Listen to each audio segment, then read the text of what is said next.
మనతో పాటు అసలు భక్తిని కొనసాగించటం కాదు కదా, భక్తిని నమ్మరు. అసలు దేవుణ్ణి గాని భక్తిని గాని నమ్మనటువంటి ప్రజలు కూడా ఉన్నారు. అలాంటి వాళ్ళు మాట్లాడేటటువంటి మాటలు లాజికల్ గా ఉంటాయి, నిజమే కదా అని నీ చేత కూడా అనిపించే విధంగా ఉంటాయి. అలాంటి వారి మాటలను బట్టి మన హృదయం ఉప్పొంగే అవకాశం కూడా ఉంటది. అలాంటి వారి మాటలను విని సత్యాన్ని వదిలిపెట్టే ప్రమాదం కూడా ఉంటది. సో అలాంటి వారి గురించే నేను ఈరోజు మీ ముందు ఉంచాలి అనేది నా ప్రయత్నం. అలాంటి వారు ఎక్కడో లేరు, మన బైబిల్లో కూడా ఉన్నారు. అది నాకు ఆశ్చర్యం అనిపించినటువంటి విషయం.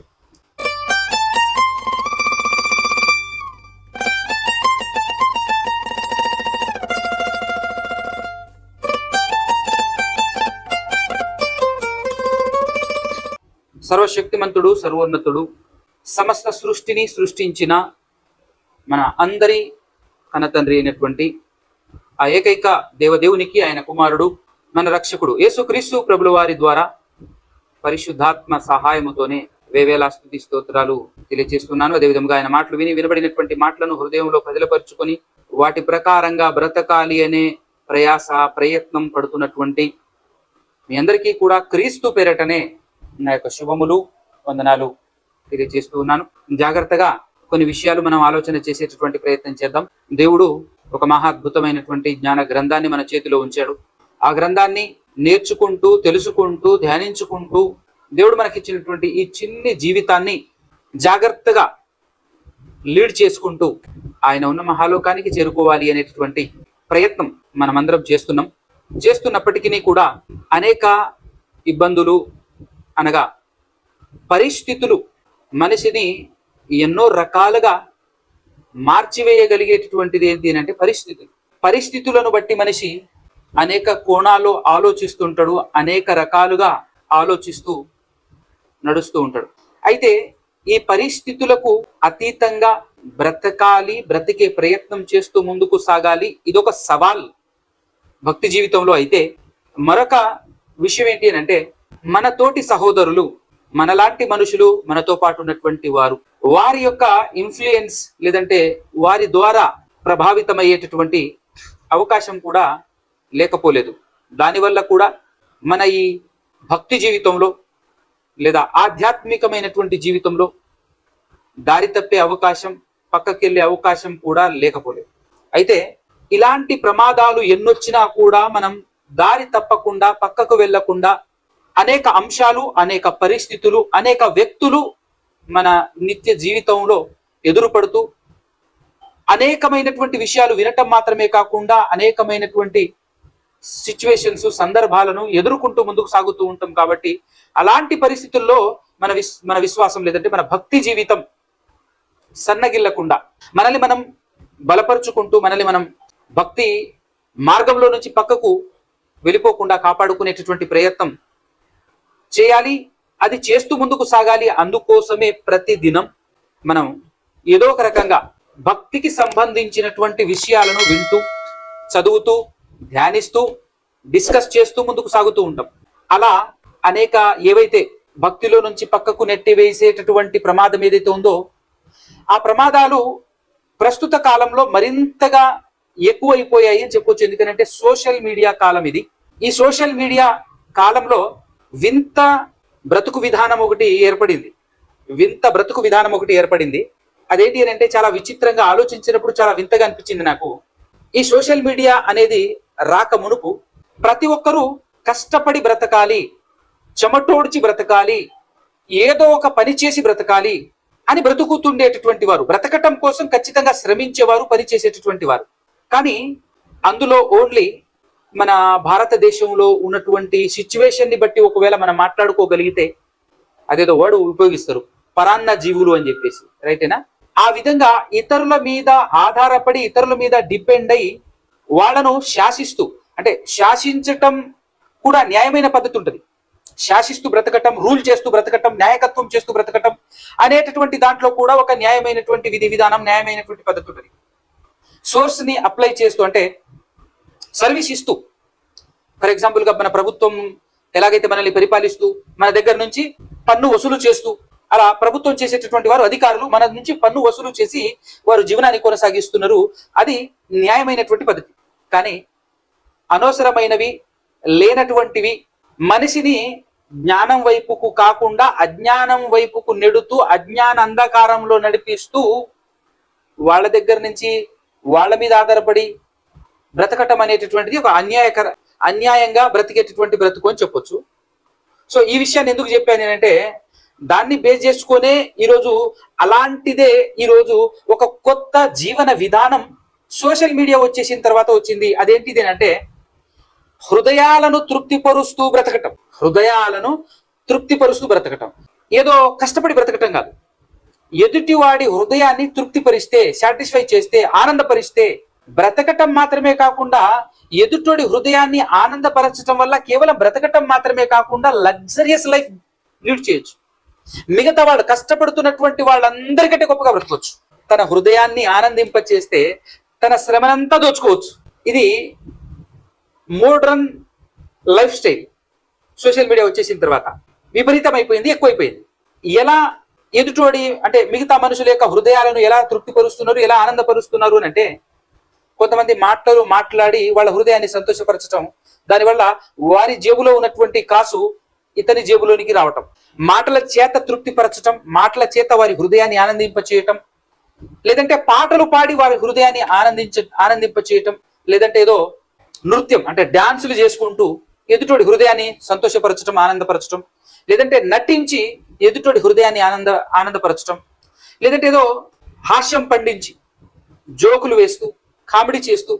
ఎందుకంటే ఒకరిద్దరిని నవ్విస్తే లాభం రాదేమో కానీ ఈ కాలంలో సోషల్ మీడియా వచ్చేసిన తర్వాత లక్షల మంది, కోట్ల మందిని నవ్వించటం కోసం ఒక వీడియో నవ్వుతూ ఒక వీడియో షాట్ రెడీ చేసేసి అప్లోడ్ చేస్తే దానివల్ల ఇతని జీవనం కొనసాగుతుంది. చూడండి, అలా యాక్టింగ్ చేయటం వల్లనో, డ్యాన్సులు చేయటం వల్లనో, పాట పాడటం వల్లనో, లేకపోతే మ్యూజిక్ సృష్టించటం, కొత్త కొత్త యాంగిల్లో మ్యూజిక్ వాయించటం వల్లనో, మాట్లాడటం వల్లనో ఏదో ఒకటి చేసేసి లక్షలు సంపాదిస్తూ బ్రతుకుతున్నటువంటి వింత విచిత్రమైనటువంటి కాలంలో మనం బ్రతుకుతున్నాం.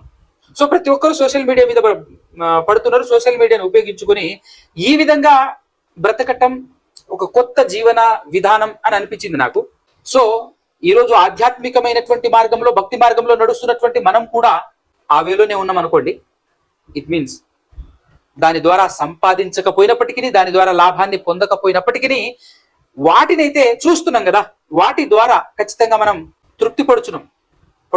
కొన్ని సందర్భాలలో చూస్తున్నాం. ఏదో ఒక ఇన్ఫర్మేషన్ కోసమో, లేదంటే ఏదో ఒక దానికోసం వెళ్తున్నప్పుడు అది కూడా అనేక రకాలుగా మనపై ప్రభావం చూపించి భక్తి మార్గంలో నుంచి మనల్ని పక్కకు నెట్టేటటువంటి ప్రమాదం ఖచ్చితంగా ఉంది. సో ఈ అంశాన్ని కూడా మనం జాగ్రత్త పెట్టుకొని అన్ని కోణాల్లో ముందుకు అన్ని విషయాల్ని ముందుగానే తెలుసుకొని వాటన్నిటి నుంచి జాగ్రత్త పడుతూ భక్తిని కొనసాగించేటటువంటి అవసరం మనకు ఎంతైనా ఉంది.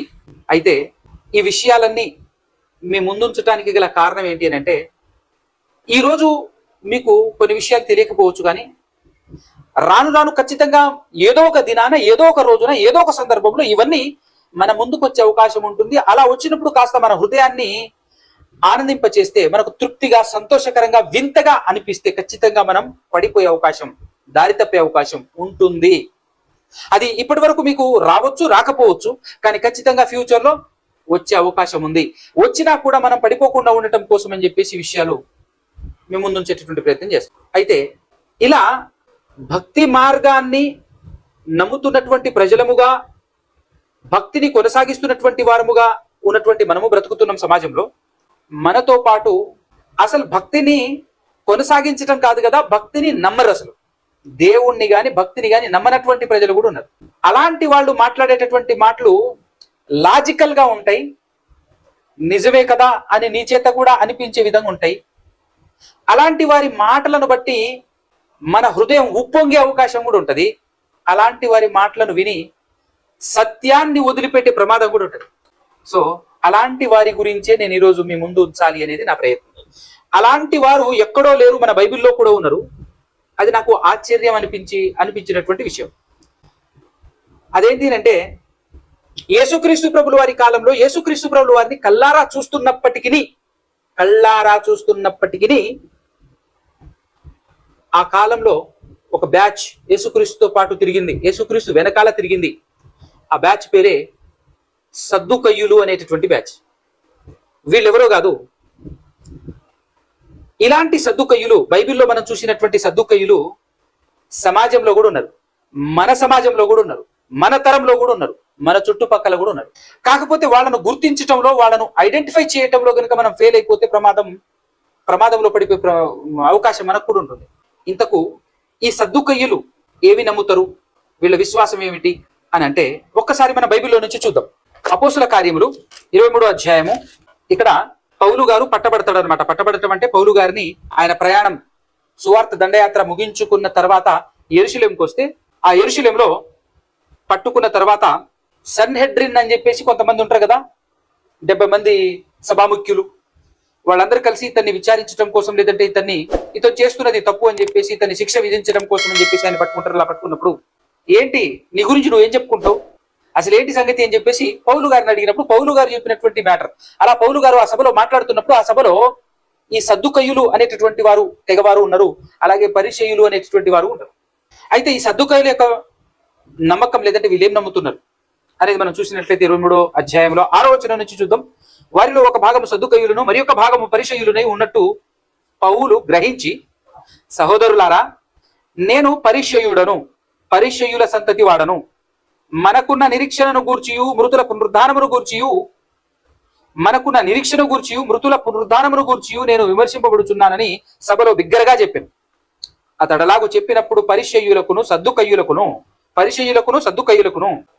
కలహము పుట్టినందున ఆ సమూహము 2 పక్షములుగా ఆయను. 8వ వచనం. సద్దుకయ్యులు పునరుద్ధానము లేదనియు దేవదూత అయినను ఆత్మ అయినను లేదనియు చెప్పుదురు గాని పరిసయ్యులు రెండునూ కలవని ఒప్పుకొందురు. ఇది నన్ను ఆశ్చర్యపరిచినటువంటి విషయం. వీళ్ళ గురించి నేను స్టడీ చేసినప్పుడు ఈ సద్దుకయ్యులు వీళ్ళు ఏంటి, వీళ్ళ బ్యాక్గ్రౌండ్ ఏంటి, అసలు వీళ్ళు ఎవరు అని చెప్పేసి వీళ్ళ గురించి కాస్త డిక్షనరీలోను, ఇంటర్నెట్, గూగుల్లోను అక్కడ చూస్తే అర్థమైనటువంటి విషయం ఏంటి అని అంటే వీళ్ళు కూడా యూదులే. అంత మాత్రమే కాకుండా వీళ్ళు ఆ యూదులను పరిపాలించేటటువంటి విభాగంలో ఉంటారు, యూదులను రూల్ చేసేటటువంటి విభాగంలో ఉంటారు. అందులోనూ అందరికంటే కూడా ధనవంతులు, ఉన్నత శ్రేణిలో ఉంటారు వీళ్ళు. కాస్త అధికార విభాగంలో అందరికంటే, మిగతా వాళ్ళకంటే, ఈవెన్ దో ఇక్కడ పరిసయ్యులు సద్దుకయ్యులు అని మాట్లాడబడింది కదా, ఈ సద్దుకయ్యుల కంటే కూడా అగ్రస్థానంలో, గొప్ప స్థాయిలో ఈ సద్దుకయ్యులు అనేటటువంటి వారు ఉండేవారట. పరిసయ్యుల కంటే ఈ సద్దుకయ్యులు హై పొజిషన్ లో, ఉన్నత శ్రేణిలో ఉండేటటువంటి వారు. అలా ఉంటూ ఇంకా విచిత్రం అనిపించినటువంటి మ్యాటర్ ఏంటంటే వీళ్ళు ధర్మశాస్త్రాన్ని ఒప్పుకుంటారు. మళ్ళా పాత నిబంధనలో ఉన్నటువంటి ధర్మశాస్త్రాన్ని అంగీకరించేటటువంటి వారు. ధర్మశాస్త్రాన్ని అంగీకరించినప్పటికీ ఏం అంగీకరించరు, దేవదూతని అంగీకరించరు. మోషే గారి ధర్మశాస్త్రాన్ని వాళ్ళు స్వాగతించినప్పటికీ, అంగీకరించినప్పటికీ దేవదూతలు అని అంటే నమ్మరు, ఆత్మ అంటే నమ్మరు, చనిపోయిన తర్వాత పునరుద్ధానం ఉంది అని అంటే నమ్మరు. ఇది నిజంగా ఆలోచిస్తే ఆశ్చర్యాన్ని కలిగించేటటువంటి విషయమే. ఎందుకనంటే ప్రపంచంలో ఉన్నటువంటి అన్ని దేశాల వారికి సరి అయిన నిజమైన దేవుణ్ణి పరిచయం చేసేటటువంటి జాతి ఏదైనా ఉంది అని అంటే అది వన్ అండ్ ఓన్లీ యూదా జాతి అని చెప్పాలి మనం. ఎవరైనా ఒప్పుకోవాల్సినటువంటి వాస్తవం. అలాంటి యూదా జాతిలో, అలాంటి యూదులలో ఈ సద్దుకయ్యులు అనేటటువంటి వారు కూడా ఉన్నారు అనటం అసలు ఆశ్చర్యం.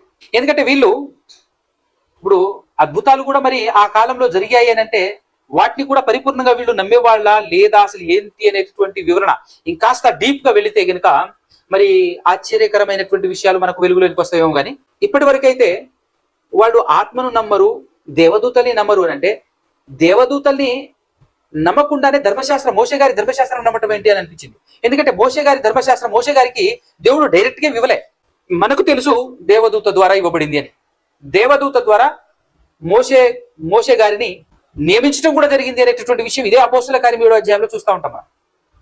అలాంటిది వీళ్ళు నమ్మకపోవటం అంటే ఏంటి అని అంటే ఎందుకు నమ్మట్లేరు, అసలు ఏమైపోయింది అని ఆలోచించినప్పుడు నాకు కొత్తగా దొరికినటువంటి ఇన్ఫర్మేషన్ ఏంటంటే రీసెంట్ గానే నేను ఒక సద్దుకయ్యుడిని కలిశాను. నిన్ననే ఒక సద్దుకయ్యుడితో కూర్చొని దాదాపుగా 4-5 గంటల డిస్కషన్ జరిగిందండి. 4-5 గంటల డిస్కషన్. చాలాసేపు మాట్లాడుకుంటే సైన్స్ చాలా గొప్పది, సైన్స్ గురించి మాట్లాడాలి అని అంటే నోరు జాగ్రత్త, ఒళ్ళు దగ్గర పెట్టుకొని నోరు అదుపులో పెట్టుకొని మాట్లాడాలి అని చెప్పేసి సైన్స్ ని ఒక రేంజ్ లో, ఒక లెవెల్లో చూపించాడు అనమాట ఆయన. అంటే ఒక రకంగా మాట్లాడాలి అంటే సైన్స్ గురించి మాట్లాడేటప్పుడు తన హృదయంలో నుంచి వచ్చేటటువంటి ఆ మాటలు ఎగ్జైట్ అవుతున్నట్టుగా కనబడుతుంది. ఆ సద్దుకయ్యుడు ఎవరు అని అంటే ఆయన పేరు మనకు అవసరం లేదు ప్రస్తుతానికి, కానీ తర్వాత మీకు తెలుస్తుంది ఎవరు అనేది. ఆయన దాదాపు క్రైస్తవ సమాజానికి ఆల్మోస్ట్ ఆల్ ఆయన సుపరిచితుడే అని చెప్పాలి. సో ఆయన దగ్గరికి వెళ్ళి మాట్లాడినప్పుడు బైబిల్లో సద్దుకయ్యులే నాకు జ్ఞాపకం వచ్చారు. సో ఎందుకు వీళ్ళు నమ్మలేదు? దేవునికి దగ్గరగా ఉన్నప్పటికీ, దేవుని ధర్మశాస్త్రం కలిగి ఉన్నప్పటికీ, యేసుక్రీస్తు ప్రభువు వారిలోనే పుట్టినప్పటికీ వాళ్ళు దేవదూతను గాని, ఆత్మను గాని, పునరుద్ధానమును గాని నమ్మకపోవటానికి గల కారణం ఏంటి, ఏమై ఉంటుంది అని అంటే, నేను ఆలోచించినటువంటి విషయాన్ని మేము ముందుంచేటటువంటి ప్రయత్నం చేస్తాను. ఫస్ట్ ఆఫ్ ఆల్, వాళ్ళు సంపన్న స్థితిలో ఉండటమే మొదటి రీజన్. సంపన్న స్థితిలో ఉండటమే. ఎందుకంటే సంపన్న స్థితిలో ఉన్నటువంటి వాళ్ళకి అందరికీ దేవుడు అర్థం కాడు అని కాదు నా ఉద్దేశం. అదొక రీజన్ అని చెప్తున్నాను. సంపన్న స్థితిలో ప్రజలను లీడ్ చేస్తూ, ప్రజలను పరిపాలిస్తూ, రూలింగ్ పొజిషన్ లో ఉండేటటువంటి పొజిషన్ లో ఉన్నటువంటి వారు దానితో పాటుగా కాస్త జ్ఞానం, విద్య, లోక సంబంధమైనటువంటి, ప్రకృతి సంబంధమైనటువంటి విద్యను అభ్యసించినట్లయితే వారు ఖచ్చితంగా ఏం నమ్మరు అని అంటే, ప్రతిదీ చూస్తే గాని నమ్మను, ప్రతిదీ పంచేంద్రియాలకు, ఏదైనా సరే ఈ సంగతి ప్రపంచంలో ఉన్నటువంటి ఏ విషయమైనా సరే కావాలి, పంచేంద్రియాల ద్వారా స్పృహలోనికి, అనుభవంలోనికి రావాలి, లేకపోతే దాన్ని నమ్మటానికి వీల్లేదు. ఈ పంచేంద్రియాలు ఏవైతే ఉన్నాయో మనం మాట్లాడుకుంటున్నాం కదా, వాటి ద్వారా అనుభవంలోనికి వచ్చిన దాన్ని మాత్రమే నమ్మాలి. వాటి ద్వారా అనుభవంలోనికి రానటువంటివి నమ్మకూడదు, అవి లేవు అనేటటువంటి వాదనలోనికి వెళ్ళిపోతుంటారు వాళ్ళు. అయితే వీళ్లకు మెయిన్ ఆధారం ఏంటి అంటే సైన్స్. మాట్లాడేటప్పుడు ఈ సైన్స్ ఏంటి అని అంటే, నాకు ఇప్పటి వరకు సైన్స్ గురించి అర్థమైనటువంటి విషయం లేదంటే, సైన్స్ ఏంటి అని చెప్పేసి దాని గురించి మాట్లాడాలి అని అనుకుంటే, సైన్స్కి ఒక డెఫినేషన్ ఇవ్వాలి అని అనుకుంటే, ఫర్ ఎగ్జాంపుల్గా ఈ భూమి ఉంది, కనబడుతుంది. ఈ భూమిని తవ్వుకుంటూ పోతే పొరలు మనకు కనబడుతుంటది. మామూలుగా మనం ఏదైనా దానికోసం ఇల్లు కట్టేటప్పుడు పునాది కూడా తీస్తుంటాం కదా, అలా పునాది తీసేటప్పుడు కూడా కొన్ని పొరలు కనబడుతుంటాయి. ఉందంటే పొరలుగా ఉంది, ఒక్కొక్క పొర ఒక్కొక్క విధానాన్ని కలిగి ఉంది అని చెప్పేసి చెప్పటమే, అలా చెప్పడానికి అంటే ఒక విషయాన్ని తెలుసుకొని చెప్పాడు. ఆ విషయం నాకు తెలియదు, తవ్వినప్పుడు తెలిసినటువంటి విషయం, దాన్ని నేను కనిపెట్టాను, దాన్ని నేను తెలుసుకున్నాను. ఆ ప్రక్రియ ఏదైతే ఉందో దాన్నే సైన్స్ అంటారు. అంటే ఉన్నదాన్ని అలా ఉంది అని తెలుసుకొని చెప్పటమే సైన్స్. గాలి గురించి పరిశోధన చేసినప్పుడు గాలిలో ఎన్ని అణువులు, ఎన్ని పరమాణువులు, ఎన్ని అణువులు ఉన్నాయని చెప్పేసి తెలుసుకోవటం మాత్రమే కాకుండా గాలిలో ఉన్నటువంటి అణువులు చేసేటటువంటి పని ఏంటి, ఏవి చేయగలవు, ఏవి చేస్తున్నాయి అవి అని తెలుసుకోవటం, దాన్నే సైన్స్ అంటారు. ఇంకా చెప్పాలి అంటే, మన బాడీ ఉంది, ఈ దేహంలో, ఈ శరీరంలో రక్తం ఎలా ఉంది, ఏ విధంగా ఉంది అని తెలుసుకోవటం సైన్స్. లోపల ఎముకలు ఎన్నున్నాయి, లోపల మనం తింటున్నటువంటి ఆహారం ఎక్కడికి వెళ్తుంది, అక్కడికి వెళ్ళి ఏం జరుగుతుంది అక్కడ అని తెలుసుకోవటం సైన్స్. బాగా వినాలి. అంటే ఇదంతా నేను ఎందుకు చెప్తున్నాను అంటే, ఏమి జరుగుతుందో తెలుసుకునేదే సైన్స్, కానీ వాటిని జరిగించేది కాదు సైన్స్. తింటున్న ఆహారం లోపలికి వెళ్ళి ఒక జీర్ణాశయంలోకి వెళ్తుంది అనేటటువంటి విషయం తెలియచేస్తుంది సైన్స్, తెలియచేసేదే సైన్స్. ఆ జీర్ణాశయంలోకి వెళ్ళిన తర్వాత ఆ జీర్ణం ఎలా అవుతుందో తెలుసుకోగలదు, ఎలా జీర్ణం అవుతుందో తెలుసుకోగలదు, కానీ ఆ ప్రక్రియను చేయించలేదు. ఆ ప్రక్రియను సైన్స్ చేయించదు. జరుగుతున్న ప్రక్రియ ఇలా జరుగుతుంది అని చెప్పగలదు మాత్రమే ఈ సైన్స్. ఈవెందోనంటే ఒక మంచి విషయం నేర్చుకోవాలి మనం. సైన్స్ డెవలప్ అయిపోయింది, ఆ సైన్స్ ద్వారా అనేకమైనటువంటి టాబ్లెట్లు, ఇంజెక్షన్స్, చాలా మెడిసిన్స్ మనం తీసుకున్నాం, తయారు చేసుకున్నాం కదా, వాటి ద్వారా మనం బాగుపడుతున్నాం కదా అని చెప్పేసి మాట్లాడుతున్నాం, మనం కూడా నమ్ముతున్నాం కదా.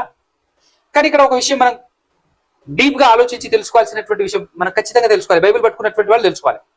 అదేంటి అంటే, మనకి ఏ రోగం వచ్చినా, మనకి ఎక్కడన్నా తెగిపోయినా, మన శరీరం ఏదన్నా కట్ అయిపోయింది, లేదంటే ఏదైనా దెబ్బ తగిలింది అని అనుకున్నప్పుడు దేని ద్వారా బాగవుతుంది అని అంటే, ఇప్పటి వరకు మనం ఓపెన్ గా జనరల్ గా మాట్లాడేది ఏంటంటే, టాబ్లెట్లు తీసుకున్నాం, ఇంజక్షన్లు వేయించుకున్నాం, లేదంటే టానిక్ రూపంలో తీసుకున్నాం, మందు తీసుకోవటం వల్ల, మెడిసిన్ తీసుకోవటం వల్ల బాగుపడింది, శరీరం బాగుపడింది అని అనుకుంటాం. కానీ ఒరిజినల్ మెకానిజం మనకు అర్థం కావాలి. మందుల వల్ల మనం బాగుపడట్లే. ఒక ఫ్రాక్చర్ అయింది అనుకోండి, కట్ అయిపోయింది అనుకోండి, అది మరలా సర్దుకోవాలి, మళ్ళా బాగవ్వాలి అని అంటే మెడిసిన్ వల్ల కాదు, టాబ్లెట్ల వల్ల కాదు, ఇంజక్షన్ల వల్ల కాదు అనే విషయం మనకు తెలుసుకోవాలి. మరి ఏంటి, మరి ఎందుకు వేసుకోవాలి ఇంజక్షన్లు టాబ్లెట్లు అని అంటే, ఇది మరింత కాకుండా, ఇన్ఫెక్షన్ కాకుండా టాబ్లెట్ కాపాడుతుంది. కానీ మన శరీరానికి దేవుడు పెట్టిన ధర్మం ఏంటి అని అంటే దానంతటదే నయమవుతుంది, దానంతటదే నయమవుతూ ఉంటుంది. ఇది శరీర ధర్మం. కానీ మెడిసిన్ వల్ల కాదు అని వాస్తవం. ఇది మనం ఏదో ఊహించుకోనో లేదంటే మనంతట మనం మాట్లాడుకున్నటువంటి విషయం కాదు. డాక్టర్లకు వెళ్ళి అడిగితే అక్కడ ఉన్నటువంటి వాళ్ళని అడిగితే ఖచ్చితంగా వాళ్ళే చెప్తారు, వాళ్ళే తెలియజేసేటటువంటి విషయం. అందుకోసమే చూడండి, షుగర్ ఉన్నటువంటి వాళ్ళు ఉంటారు కదా, షుగర్ ఉన్నటువంటి వాళ్ళ యొక్క శరీరాన్ని ఏ మెడిసిన్ బాగు చేయలేదు తొందరగా. కారణం ఏంటి అని అంటే షుగర్ అనేటటువంటి వ్యాధి ఈ శరీరానికి ఉన్నటువంటి ధర్మాన్ని కోల్పోయేలా చేస్తుంది.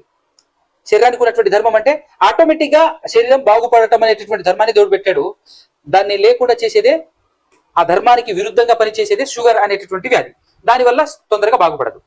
సో దేవుడు పెట్టినటువంటి, దేవుడు నడిపిస్తున్నటువంటి సిస్టమ్ ఏదైతే ఉందో ప్రకృతిలో కానివ్వండి, మన శరీరంలో కానివ్వండి, ఈ గాలిలో భూమిలో కానివ్వండి, దేవుడు ఆల్రెడీ ఒక సిస్టాన్ని అమర్చాడు. ఆ సిస్టమ్ అలా జరుగుతుంటుంది. అలా జరుగుతున్నటువంటి సిస్టమ్ అలాగే జరుగుతుంది అని తెలుసుకొని చెప్పటమే సైన్స్. ఇప్పుడు ఈ రెండు విషయాలు మీరు హృదయంలో పెట్టుకుంటే నేను ఒక వచనం చూపిస్తాను, బాగా అర్థమవుతుంది అనమాట. ప్రసంగి గ్రంథం తీయండి అందరూ, 3వ అధ్యాయం 11వ వచనం అందరు తీయండి. దేని కాలమునందు అది చక్కగా ఉండునట్లు సమస్తమును, అంటే అన్ని ఇక అది ఇది లేదు అది లేదు అనకుండా అన్ని సమస్తమును ఆయన నియమించి ఉన్నాడు. ఇది ఇలా జరగాలి. ఇప్పుడు ఫర్ ఎగ్జాంపుల్ గా మన జీర్ణాశయం ఉంది కదా, ఈ జీర్ణాశయం నిర్మించింది ఎవరు? దేవుడు. నిర్మించిన దేవుడు దానికి ఒక నియామకాన్ని, దాని యొక్క పని కాలాన్ని, దానికి ఒక విధిని విధించేశాడు దేవుడు. ప్రతి అవయవాన్ని, ప్రతి కణాన్ని, ప్రతి అణువుని, మన బాడీలో కానీ ప్రకృతిలో కానీ ప్రతి దానికి ఒక సిస్టమ్ అమర్చాడు. ఫర్ ఎగ్జాంపుల్ గా ఒక ఇంజెక్షన్ వేసామనుకోండి, ఆ మందు లోపలికి వెళ్ళి బాడీ మొత్తం స్ప్రెడ్ అవుతుంది. ఒక పాము మనకు అరికాలను కుట్టింది అనుకోండి, కుట్టిన వెంటనే పాము ఏం చేస్తుంది అంటే స్నేకు తన విషయాన్ని లోపల ప్రవేశపెడుతుంది. ఆ విషయం బాడీ మొత్తం స్ప్రెడ్ అవుతుంది. ఎలా స్ప్రెడ్ అయిందని అంటే బాడీ మొత్తం స్ప్రెడ్ అయ్యేలా తీసుకెళ్లేటటువంటి కణాలు ఉన్నాయి మన బాడీలో. అయితే ఆ కణానికి దేవుడు పెట్టిన విధి అది.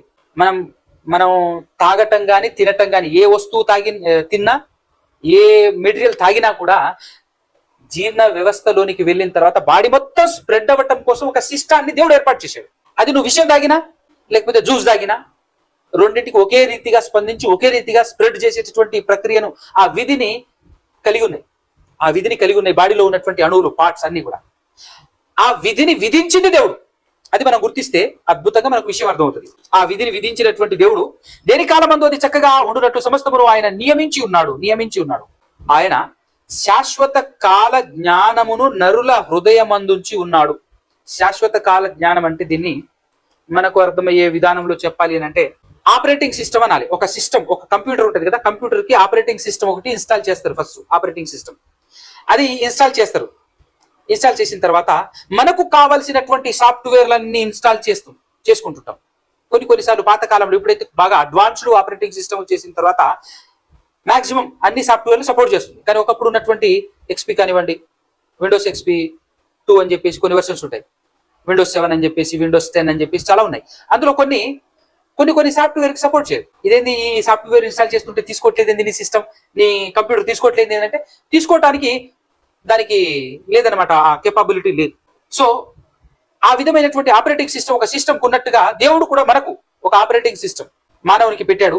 దాని గురించి మాట్లాడుతున్నాడు. శాశ్వత కాల జ్ఞానమును నరుల హృదయమందు ఉంచి ఉన్నాడు దేవుడు. ఒక సిస్టమ్ పెట్టాడు, ప్రతి మనిషికి ఒక సిస్టమ్ పెట్టాడు దేవుడు, ఒక OS పెట్టాడు దేవుడు. అయితే ఈ OS గురించి మాట్లాడుతున్నాడు దేవుడు ఇక్కడ. నెక్స్ట్ చూడండి, ఉన్నాడు గాని అన్న తర్వాత దేవుడు చేయు క్రియలను పరిశీలనగా తెలుసుకొనుటకు అది చాలదు. అంటే ఈ OS సపోర్ట్ చేయదు. అందుకోసమే ఈరోజు చూడండి, నాస్తికులు ఎందుకున్నారు, ఈరోజు దేవుణ్ణి నమ్మనటువంటి వారు ఎందుకు పెరిగిపోతున్నారు?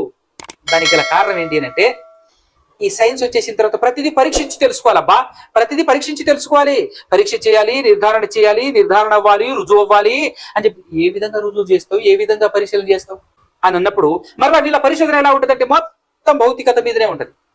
ఫిజికల్ థింగ్స్ నిర్ధారణ, పరిశోధన. ఇప్పుడు ఆధ్యాత్మికత లేదంటే ఆత్మీయత, ఆత్మ అనేటటువంటిది భౌతికమైనదా? భౌతికమైనటువంటి మనిషికి అర్థం అయ్యేదా? ఇప్పుడు మనం బైబిల్లో మాట్లాడుకుంటుంటామండి, ఆత్మ ఆత్మ ఆత్మ అని మాట్లాడుతుంటాం. ఆఖరికి దేవుడు కూడా ఆత్మ అని మాట్లాడుతుంటారు కదా. ఇప్పుడు ఆత్మ ఎలా ఉంటాడో నాకు చెప్పు అని చెప్పేసి అంటే ఏ పండితుడైనా చెప్పగలడా? ఏ పండితుడైనా చెప్పగలడా? చూపించగలడా? ఆత్మ ఏంటి నాకు చెప్పు అని చెప్పేసి కూర్చున్నాం అనుకో, ఏం చెప్తామని? ఆత్మ, ఆ పదాన్ని నిర్వచించు, ఆత్మ అసలు ఎట్టుంటుందో చూపించు, నాకు చెప్పు అని అంటే ఏం చెప్తాం చెప్పండి, అవునా కదా? అందుకోసమే దేవుడు ఆల్రెడీ ముందుగానే చెప్పేశాడు, నాన్న నీ హృదయంలో ఒక ఓఎస్ ఉంది, ఆ ఓఎస్ నేను చేసే పనిని పరిశీలనగా తెలుసుకోవటం నీ వల్ల కాదు. ఇప్పుడు చెప్పాను కదా, కొన్ని ఎగ్జాంపుల్ చెప్పాను కదా. జీర్ణ వ్యవస్థలో జీర్ణం అవుతుంది, మన జీర్ణ వ్యవస్థలో జీర్ణం అవుతుంది, జీర్ణమైన తర్వాత అక్కడి నుంచి శక్తి సరఫరా జరుగుతుంది అని చెప్పేసి తెలుసుకున్నాడు మానవుడు. కానీ ఎలా అది ఎవరికి అర్థం కాదు. మానవుడు తెలుసుకోలేడు. ఎలా అనగానే వల్ల కణాలు శక్తిని పొందుతాయి, అది కాదు ఎక్స్ప్లెనేషన్. అసలు అలా ఎలా యాక్టివేట్ అవుతుంది, ఆ విధంగా ఎలా అలానే సరఫరా చేయాలని చెప్పేసి ఎలా? ఎందుకంటే మనం ఊహిస్తాం, ఆలోచిస్తాం కొన్ని ఏంటి అంటే, విషయం తీసుకున్నప్పుడు ఆ విషయాన్ని కూడా తీసుకెళ్లకుండా ఉంటే బాగుండదు. ఆ కణాలు బతుకుతాం కదా, విషయం తాగి చచ్చిపోవాలని చెప్పేసి మనం అనుకుని విషయం తాగుతుంటాం. తాగినప్పుడు కూడా అరే ఇది విషయం, ఇది బాడీ మొత్తం స్ప్రెడ్ చేయకూడదు అనేటటువంటి విధానంలో కూడా ఆలోచన కలిగేటటువంటి స్థితి కణాలకుందా? వివేచన శక్తి మనిషికి మనకున్నట్టు మన లోపల ఉన్నటువంటి కణాలకుందా? దానికి ఆ విధిని విధించాడు. అందుకోసమే ఒక రకంగా దాన్ని మనం ఏమంటామంటే బిబ్లికల్ గా దేవదూతలు ఏంటి అని అంటే, వాటిని దేవుడు ఏదైతే ఆజ్ఞాపిస్తాడో, ఏం చేయమని చెప్పేసి చెప్తాడో అది చేస్తాయి. అది చేసి వెళ్ళిపోవటమే అంతే తప్ప ఎక్స్టర్నల్ గా ఆలోచించి చేసేటటువంటి ప్రయత్నం చేయకూడదు. అలాంటివే మన బాడీలో కూడా ఉంది. సో దాన్ని తెలుసుకోవటం, పరిశీలనగా దేవుడు చేయించేటటువంటిది లేదంటే దేవుడు చేసేటటువంటి విషయ క్రియలను పరిశీలనగా తెలుసుకోవటం మానవునికి వల్లపడదు. గనుకనే దేవుడు ఒక అద్భుతమైన విధానాన్ని ప్రవేశపెట్టాడండి. నన్ను పరిశీలనగా జాగ్రత్తగా రుజువులతో ఆధారాలతో తెలుసుకోవటం నీ వల్ల కాదు, పరీక్షించి తెలుసుకోవటం నీ వల్ల కాదు. అందుకోసమే నేను ఒక విషయాన్ని ప్రవేశపెడుతున్నానని చెప్పాడు. అదొక అద్భుతమైనటువంటి విషయం, దాని పేరే విశ్వాసం. ఈ విశ్వాసాన్ని వీరు ఎలా హేళన చేస్తారంటేనండి, విచిత్రం అనిపించింది నాకు. నిజంగా విశ్వాసం గురించినటువంటి గొప్పతనం, విశ్వాసం యొక్క గొప్పతనం తెలిస్తే, సైన్సు ఒక మనిషి యొక్క మన చిటిక నేలు మీద ఒక చిన్న ఎంట్రుక ఉంటుందండి, ఆ లెవెల్లో కూడా సరిపోదు విశ్వాసం ముందు సైన్స్ అనేది. విశ్వాసం ముందు సైన్స్ ఏ మాత్రం సరిపోదు అని చెప్పొచ్చు. అంత గొప్పది విశ్వాసం. అలాంటి గొప్ప విశ్వాసాన్ని పొందుకొని ఆ విశ్వాసంతో బ్రతుకుతున్నటువంటి వారం మనం. ప్రపంచానికే దిక్సూచిగా, భౌతిక ప్రపంచానికి దిక్సూచిగా ప్రస్తుతం మేధావులు అనబడేటటువంటి వాళ్ళు ఎవరి వైపు చూస్తున్నారంటే సైన్స్ శాస్త్రవేత్తల వైపు చూస్తున్నారు. ఏంటి అంటే వాళ్ళు ఏం చెప్తారో అదే రైటు, వాళ్ళు పరిశోధన చేసి చెప్పాలి. ఏ పరిశోధన లేకుండా, ఎటువంటి పరిశోధన లేకుండా ఇక్కడ కూర్చొని ఉన్నటువంటి వ్యక్తి చెప్పగలడు, ఆ వ్యక్తి దగ్గర విశ్వాసం ఉంటే. ఎవరు గొప్ప మీరు చెప్పండి? కోట్లు తగలబెట్టి ఫైనల్ గా దాదాపుగా సుమారుగా అనే పద ప్రయోగాలు చేసి చెప్తారు, అది కూడా గ్యారెంటీ ఉండదు మళ్ళా. ఎందుకంటే మనకు తెలుసు ఈ శాస్త్రవేత్తలు అనేటటువంటి వాళ్ళు సరే పరిశోధన చేసి కొన్ని విషయాలు ఓపెన్ గా చెప్తున్నప్పటికీ అన్ని చెప్పలేరు. ఇదే చెప్పాడు దేవుడు, అన్ని దేవుని పనులు అస్సలు తెలుసుకోలేరు అని చెప్పాడు. మనకి పరిధి, ఈ జ్ఞానం ఇది మనకుంటే రేపటి దినాన ఇలాంటి వాళ్ళను ఎదుర్కోవటం మాత్రమే కాకుండా ఇలాంటి వాళ్లకు కాస్త గడ్డి పెట్టి పంపించవచ్చు. ఆ అవగాహన, మరి ముఖ్యంగా సర్వసత్యం ఎరిగినాము అని అనుకుంటే, సత్యం తెలుసుకున్నాము అనుకున్నటువంటి మనకు ఖచ్చితంగా ఈ అవగాహన ఉండాలి. అందుకోసమే నా పరిధి మేరకు, నాకు అర్థమైన మేరకు, నేను ఎక్స్ప్లెనేషన్ చేయగలిగేంత వరకు, నా చేతనైనంత వరకు ఈ విషయాన్ని మీకు అందించేటటువంటి ప్రయత్నం చేస్తా ఉన్నాను. కాబట్టి శాస్త్రవేత్తల కంటే కూడా, సైన్స్ కంటే కూడా విశ్వాసం గొప్పది, శాస్త్రవేత్తల కంటే కూడా విశ్వాసులు గొప్పది. కానీ అందరి విశ్వాసులు అని నేను చెప్పట్లేదు. ఇక్కడ కూడా ప్రమాదకరమైనటువంటి లైన్ ఉంది. విశ్వాసంలో కూడా నమ్మకూడనివి నమ్మటం.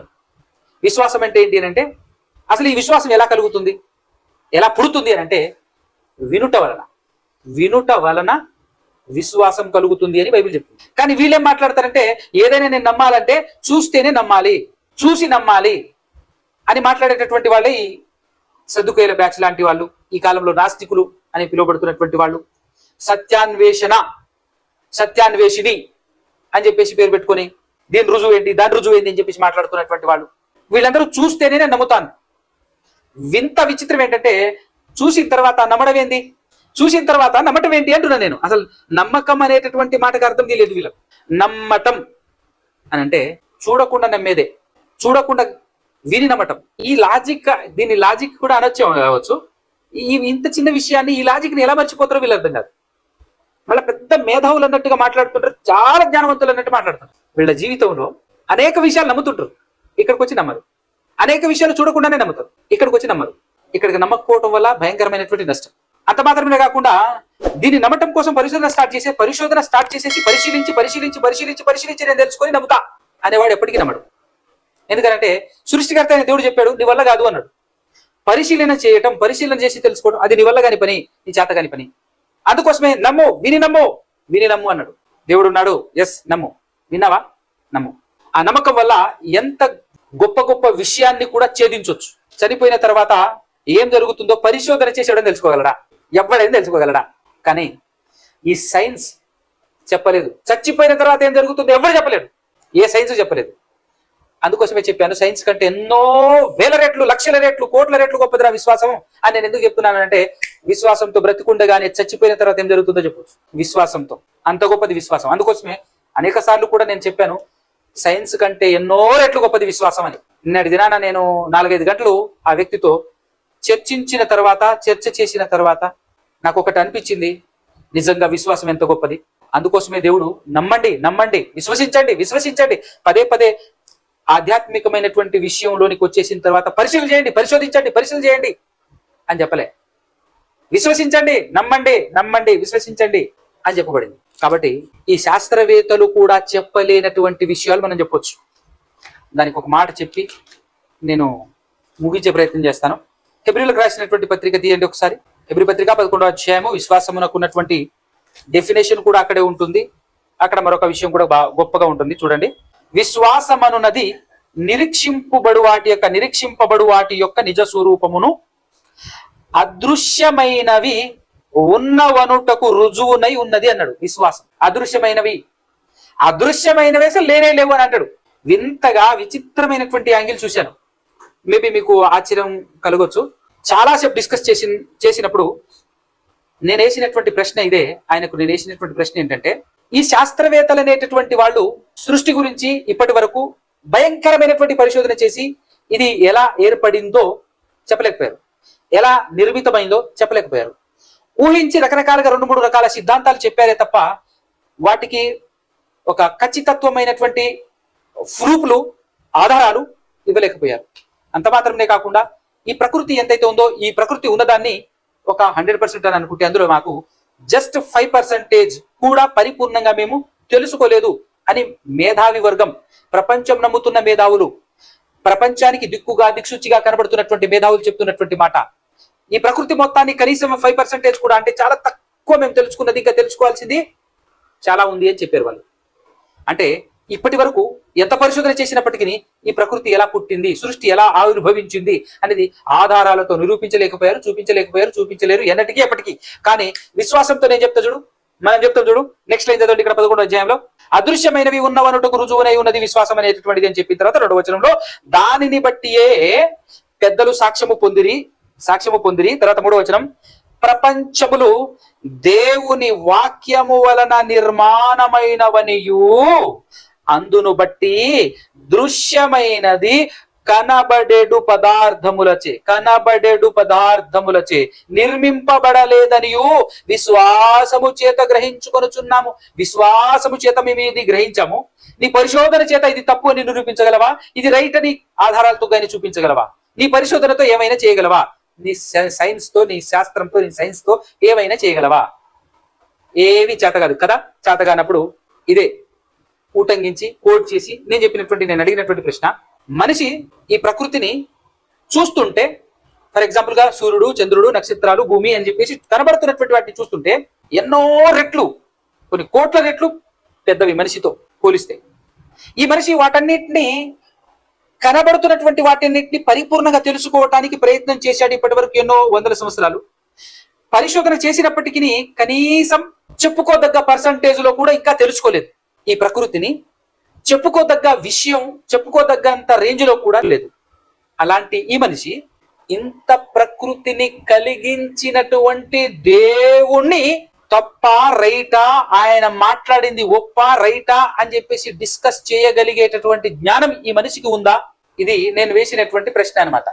ఎందుకనంటే దీనికి ఎగ్జాంపుల్ ఏంటి అంటే, మన ఇంకితంతో మనం ఆలోచిస్తే, డిగ్రీ పాస్ అయినటువంటి వ్యక్తి ఒక ఎగ్జామ్ రాస్తే, డిగ్రీ చదివినటువంటి వ్యక్తి ఒక ఎగ్జామ్ రాస్తే, 10th క్లాస్ చదివినటువంటి వ్యక్తి డిగ్రీ చదివినటువంటి వ్యక్తి యొక్క పరీక్ష రాసినటువంటి ఆ పేపర్ని 10th క్లాస్ వ్యక్తి కరెక్ట్ చేయొచ్చా, దిద్దొచ్చా, ఇది రైట్ ఇది రాంగ్ అని చెప్పేసి 10th క్లాస్ చదివినటువంటి వ్యక్తి డిగ్రీ చదివినటువంటి వ్యక్తి యొక్క పరీక్ష పేపర్ని కరెక్షన్ చేయొచ్చా అన్నప్పుడు, కొంత తెలుసుంటాయి కదండి, కొంతవరకు చేయొచ్చు, కొంతవరకు తెలుసుంటాయి కదండి అని అంటే, అసలు ఫస్ట్ ఆఫ్ ఆల్ నువ్వు అర్హతనిస్తావా? ఫస్ట్ కొంతవరకు తెలుస్తాయా లేదా పక్కన పెట్టండి.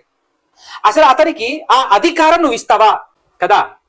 అలాంటప్పుడు మరి మనం ఈ సృష్టికర్త ద్వారా మనకి ఇవ్వబడినటువంటి ఈ గ్రంథాన్ని, ఇందులో తప్పులు ఒప్పులు అనగలిగే స్థాయి, ఆ అధికారం ఒక మనిషికి ఉందా?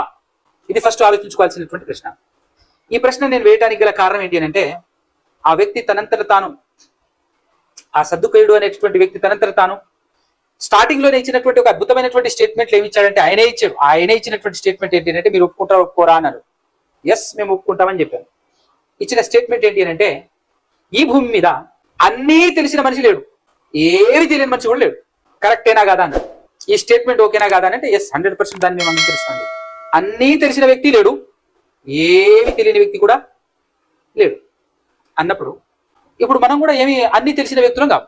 అంత మాత్రమే కాకుండా ఆయన నోటితో ఆయన కూడా, మనం దేవుడు అని ఎవరినైతే అనుకుంటామో, ఆ దేవుని గురించి మనం ఏమన్నా మాట్లాడుకుంటాం అంటే, ఆయనకు అన్ని తెలుసు, సర్వం తెలిసిన వాడు, సర్వజ్ఞాని, ఆయనకు తెలియదంటూ ఏమీ లేదు, అలాంటి క్యారెక్టర్ కలిగిన వాడే దేవుడు కదా అని అన్నాడు. అవును, దేవుడు అంటే అదే కదా, అదే అన్నప్పుడు, ఇప్పుడు అన్నీ తెలిసినటువంటి వ్యక్తి రాసినటువంటి గ్రంథాన్ని అన్నీ తెలియనటువంటి ఈ మనిషి తప్పా రైటా అని పరీక్షించొచ్చా? దీన్ని మనం ఏమన్నాం, ఏమనాలి? ఒక్కసారి ఆలోచన చేయండి.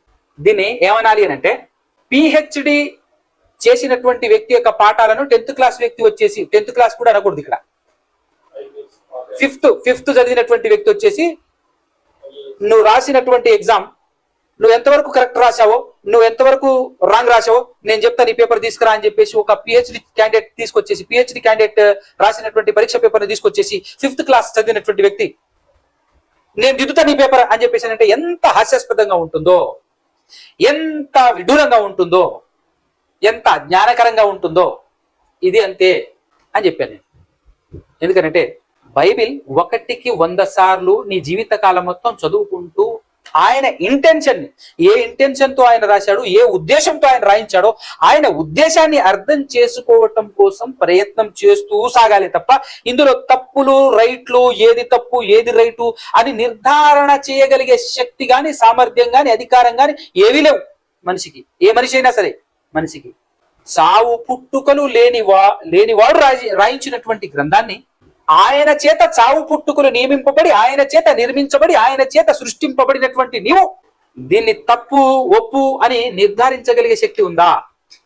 ఎందుకనంటే ఆయన ఉద్దేశం నీకు తెలియకపోతే నీకు అర్థం కాదు, అపార్థానికే దారితీస్తుంది.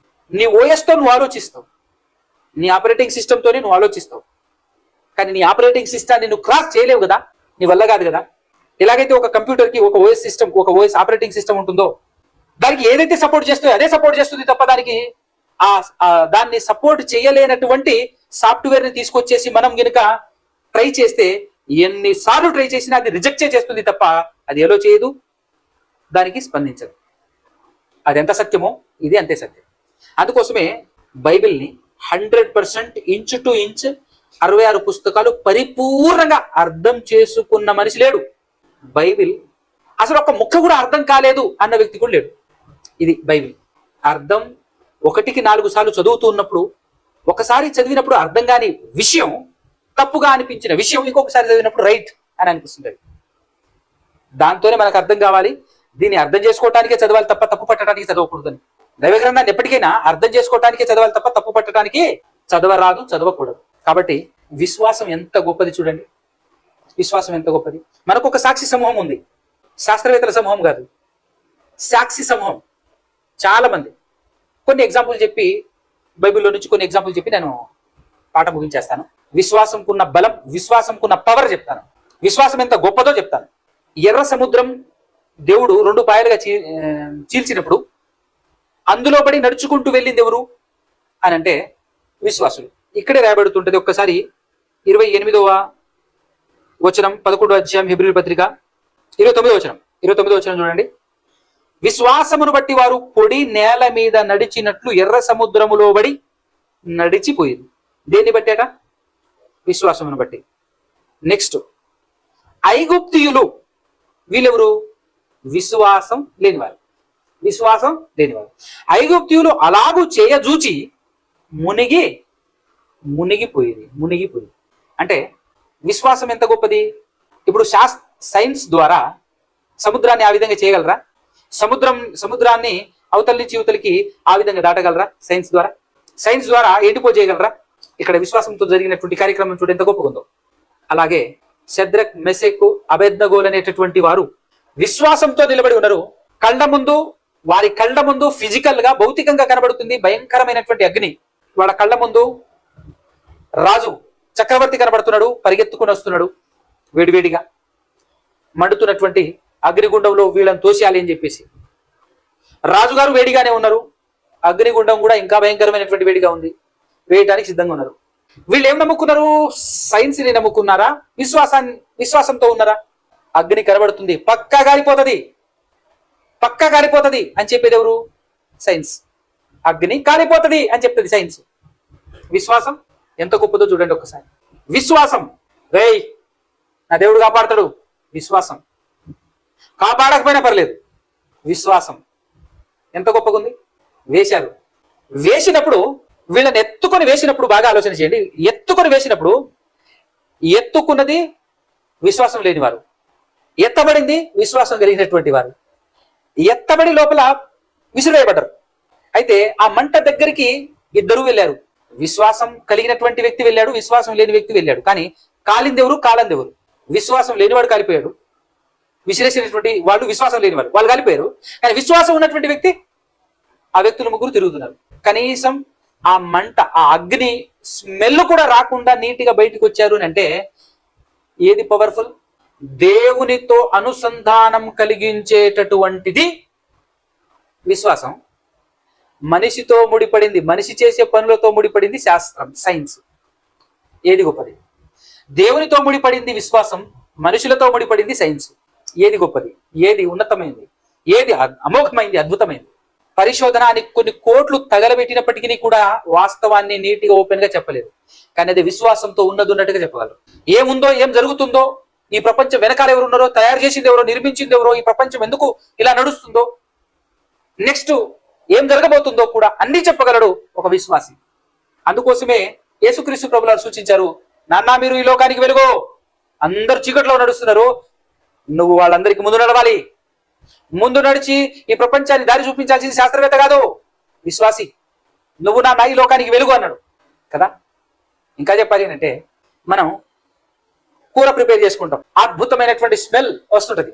కానీ తినేటప్పుడు నోట్లో పెట్టంగానే ఎంత స్మెల్ వచ్చినా కూడా నోట్లో పెట్టంగానే ఫస్ట్ చూసేది ఏంది? ఉప్పు రుచి. ఉప్పే కనుక లేకపోతే నోట్లో పెట్టినట్టుగానే మళ్ళా రిటర్న్ ఊసేస్తాం బయటికి.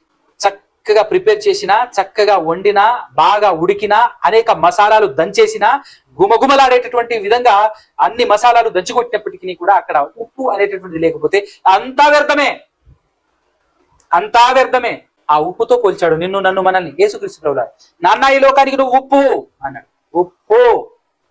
ఎంత హై పొజిషన్ లో ఒక క్రైస్తవుడు లేదా ఒక విశ్వాసి ఉన్నాడు.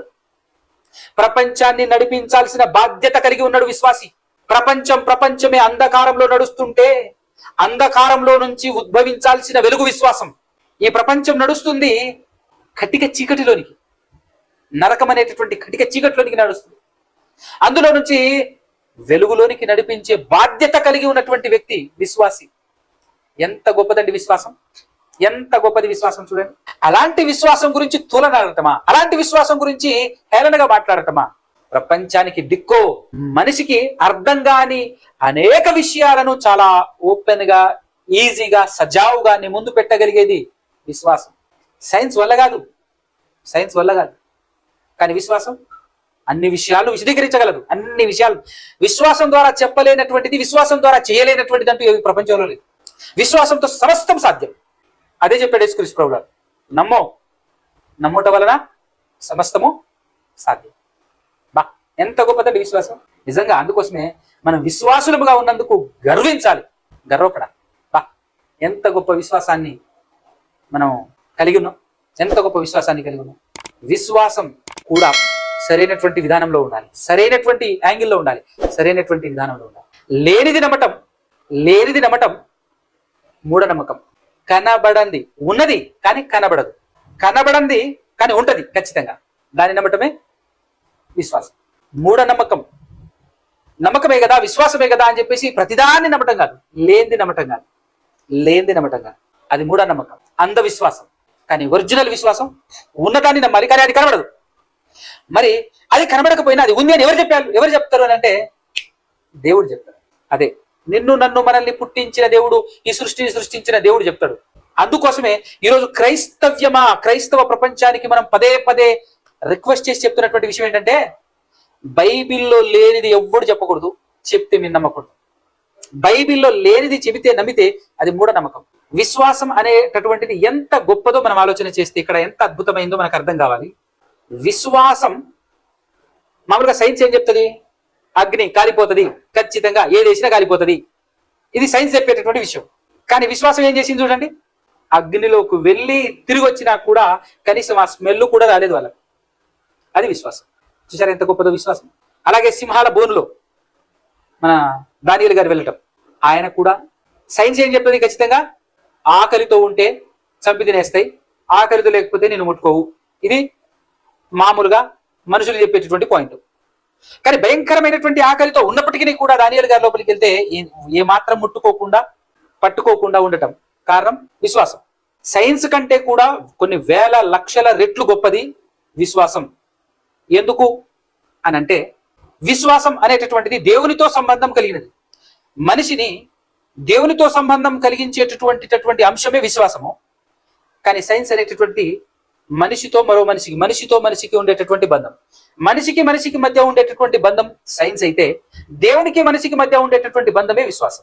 ఆ విశ్వాసమే కనెక్షన్. విశ్వాసం లేదనుకో దేవునితో మనకు కనెక్షన్ కట్ అయినట్టు, విశ్వాసం ఉంటే దేవునితో మనకు కనెక్షన్ ఉన్నట్టు. కాబట్టి ఈ ప్రపంచంలో విశ్వాసంతో చేయలేనటువంటి పనులు లేవు. విశ్వాసంతో ఏం చేశారో మనకు 11వ అధ్యాయం హెబ్రీ పత్రికలో వాళ్ళ చిట్ట, అగ్నిని ఆర్పేశారు, సింహాల నోళ్లు మూయించేశారు, సముద్రాన్ని 2 పాయలుగా చీల్చేశారు.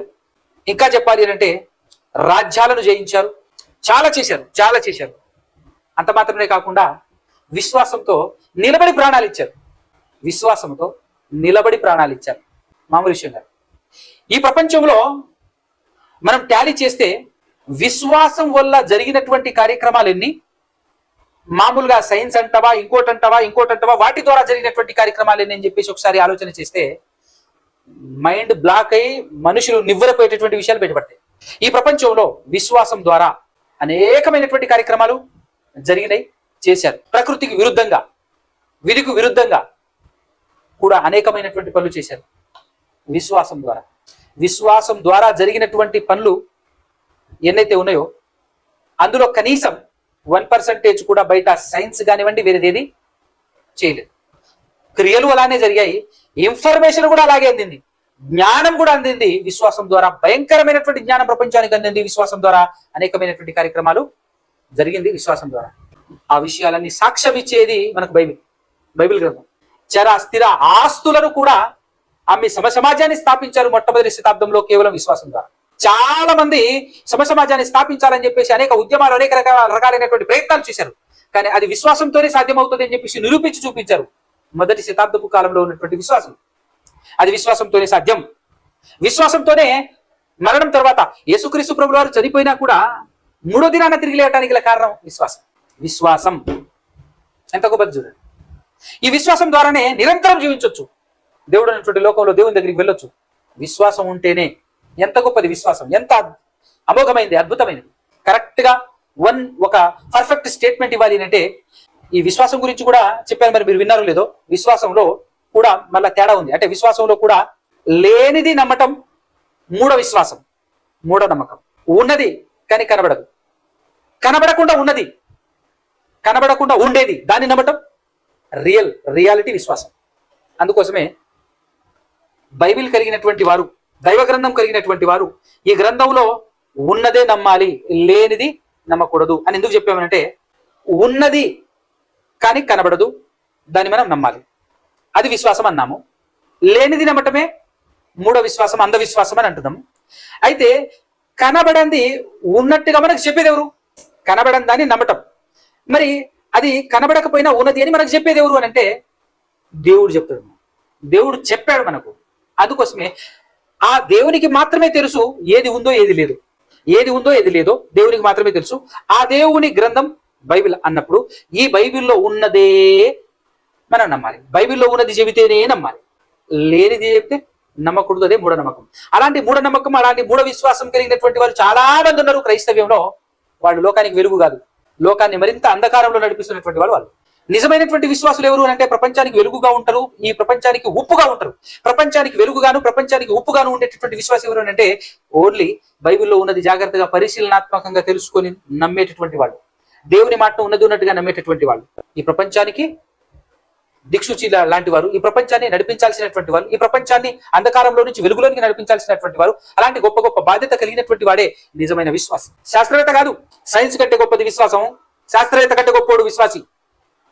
అలాంటి విశ్వాసికి దేవుడు ఇచ్చినటువంటి బాధ్యతలు ప్రపంచానికి, ఈ లోకానికి నువ్వు వెలుగు నాన్న, ఈ లోకానికి నువ్వు ఉప్పు నాన్న అన్నాడు క్రీస్తు ద్వారా చెప్పినటువంటి మాటలు. సో అంత గొప్ప పొజిషన్, అంత గొప్ప లీడింగ్ స్థానం కలిగినటువంటి మనం ఎట్లుండాలి, ఏ రేంజ్ లో ఉండాలి?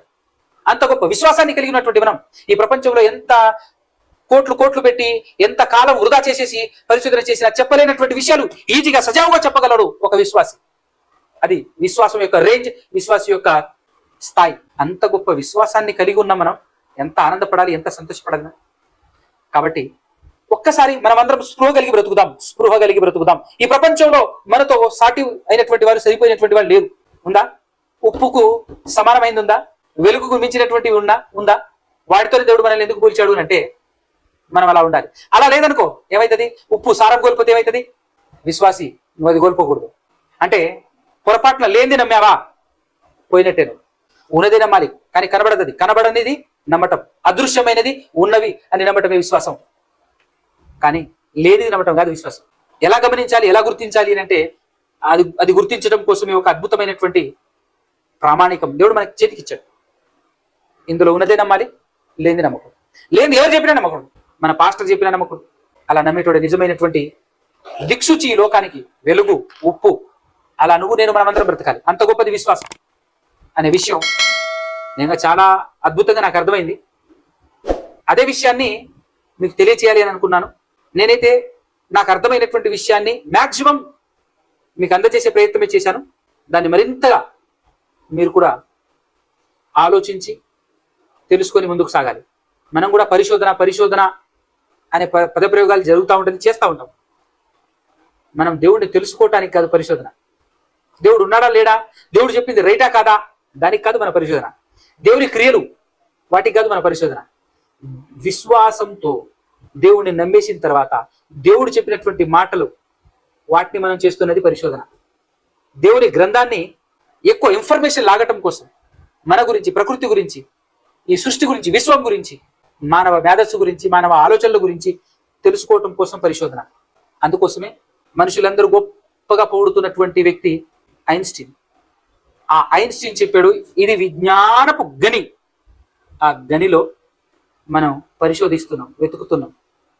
అలా వెతుకుతూ ముందుకు సాగుతూ విశ్వాస విషయంలో మరింత బలపడి దేవుడు ఉన్న లోకానికి వెళ్ళాలి అని ఆ విశ్వాసం, మన విశ్వాసం ఏదైతుందో ఆ విశ్వాసం యొక్క పవర్, శక్తిని ప్రపంచానికి తెలియజేసేటటువంటి వారముగా మనం ఉండాలని కోరుకుంటూ ఈ మాటలు ముగిస్తున్నాను. కళ్ళు మూసుకొని తల్లోంచినట్లయితే చిన్న ప్రార్థన చేసుకున్నాం. పరిశుద్ధుడా, పరమాత్ముడా, పరమందు వాసుడా, సకల ఆశీర్వాదాలకు కారణభూతుడా తండ్రి,